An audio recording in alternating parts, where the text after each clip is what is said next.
আছোঁ বৰপুৰ দাদাহঁতৰ ঘৰত আৰু এইটো শনিমৰি বুলি কয়। ইয়াত দেখিছে মন্দিৰ, এইটো কালী মন্দিৰ হয়।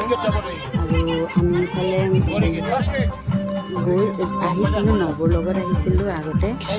মই নৱহঁতৰ ঘৰত থাকোঁতে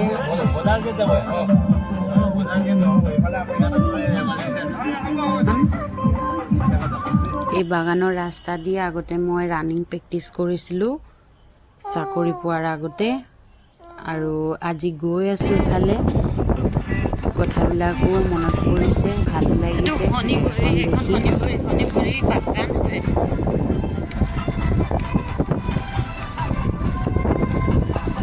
এইফালে মই আগতে যে ৰানিং কৰিছোঁ, এইবিলাক চব এই বাগানৰ ভিতৰত দি ৰাস্তা এটা আছে যে, সেইফালে যায় যে মানুহটো ঘৰ এইফালে দি একদম হেৰি মেইন ৰোড পায়, মেইন ৰোড হৈ এনেকৈ ঘূৰি আহোঁ।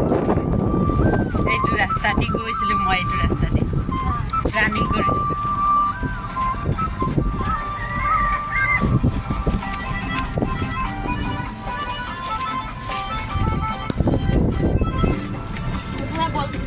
এইটো ষ্টেডিয়াম, ইয়াতে মই ৰানিং কৰিব আহোঁ।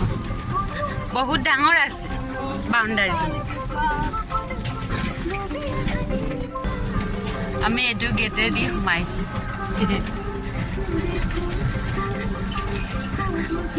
স্মৃতি ন এইবিলাক।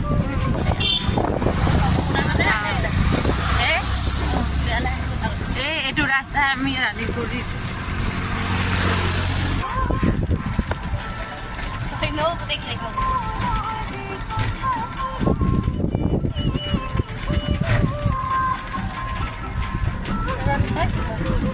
কিবা অফিচ হয়, মণ্ডল অফিচ, মণ্ডল অফিচে ফৰেষ্টৰ।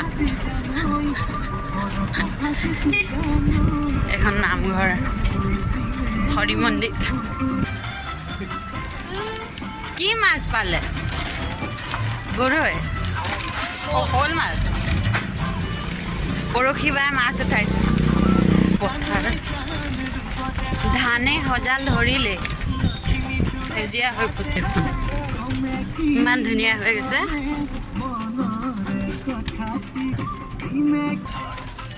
আমি আহি পালোহি এইটো দলং। এইটো আগত বাঁহৰ আছিলে যে, ইয়াত উঠো নহয়, বাপনে লৰাই দিয়ে, পৰি যাব ধৰোঁ। ফাইনেলি আমি দাদাহঁতৰ ঘৰৰ ওচৰতে পালোহি।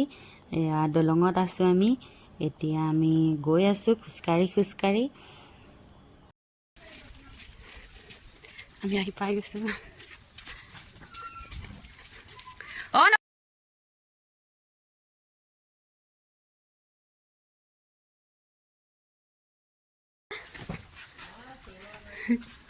মানুহ নাই, আমি আহি সোমালোঁ ভিতৰত।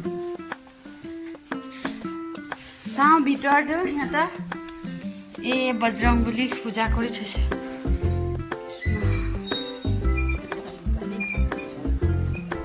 আঙুলি চুপিছে মামাৰ ঘৰত আহি। মামী একো নাই দিয়া খাবলৈ। নবৌৱে মোক দেখি তাৰ গাত ততেই নাই, কি খুৱাওঁ কি নোখুৱাওঁ।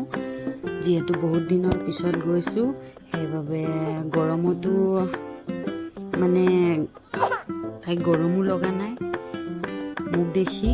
আৰু লাগি গ'ল পুৰি বনাবলৈ।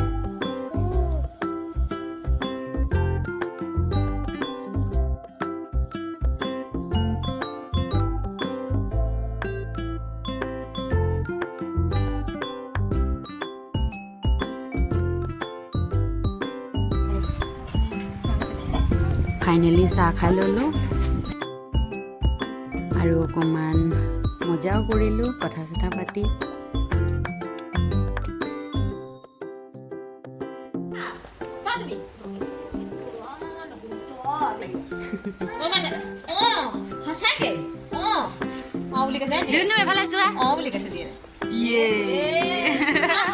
মামী উঠিছে, মামী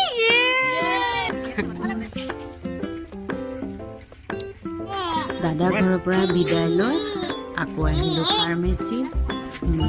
আমাৰ এওঁ চকু বেমাৰ হৈছে সেইবাবে মই দৰৱ এটা ল'লোঁ এটা দৰৱ কিমান 3-4 দিনমান মধুস্মিতা বাইদেউ নহয় ভতিজা বোৱাৰী দাদা গুচি গ'ল সেইফালে দাদা আছে ব'লক যাওঁ গহপুৰ থানাৰ সন্মুখত মধুস্মিতাক লগ কৰি আকৌ বাইদেউ ঘৰলৈ বুলি ৰওনা দিলোঁ টিং দিছে যে গহপুৰ বৰপুখুৰীটো ইমান ধুনীয়াকৈ সজাইছে দেখি মনটোৱে ভাল লাগিছে ৱাও আই লাভ গহপুৰ ধুনীয়া চিনাৰী বনাই দিছে না বাই বাই গাইজ যদি মোৰ নতুনকৈ কোনোবা মোৰ চেনেলটো চাই আছে তেন্তে লাইক কমেণ্ট কৰি দিব ছাবস্ক্ৰাইব কৰি দিব